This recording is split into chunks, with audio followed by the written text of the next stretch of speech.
দাদারা দিদিরা সবাইকে উদ্দেশ্য করে একটাই কথা আমার বলার, সেটা হচ্ছে আমরা তৃণমূলের মানে টিএমসির নেতা নেত্রীকে রাস্তায় দেখলে চোর চোর বলছি। কেনই বা চোর চোর বলছি? মানছি তারা চুরি করেছে, কিন্তু কেউ ধরতে পারোনি 15টা বছরে।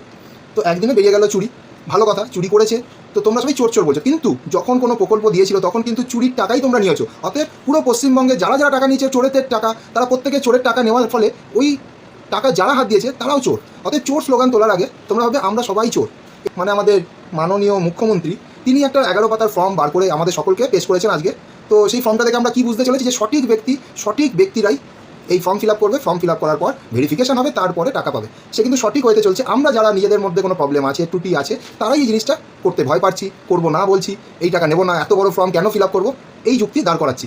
কিন্তু এটা সঠিক। যারা গরিব, যারা দুস্থ, যাদের অভাব অনটন রয়েছে, যাদের একটা অ্যাকাউন্ট খোলার মতো ক্ষমতা নেই, শুধু এই টাকাটা তাদেরই প্রাপ্য। আমিও জীবনে প্রথম স্যালারি 3000 টাকাতেই শুরু করেছিলাম। কতটা যে কষ্ট হয়েছিল বুঝেছিলাম। কিন্তু এখন যেমন টাকাটা যে নেবে তাকে সব প্রমাণ সমেতই টাকাটা প্রাপ্য। এটা আমি মনে করি। আপনারা কি মনে করেন কমেন্টে অবশ্যই জানাবেন।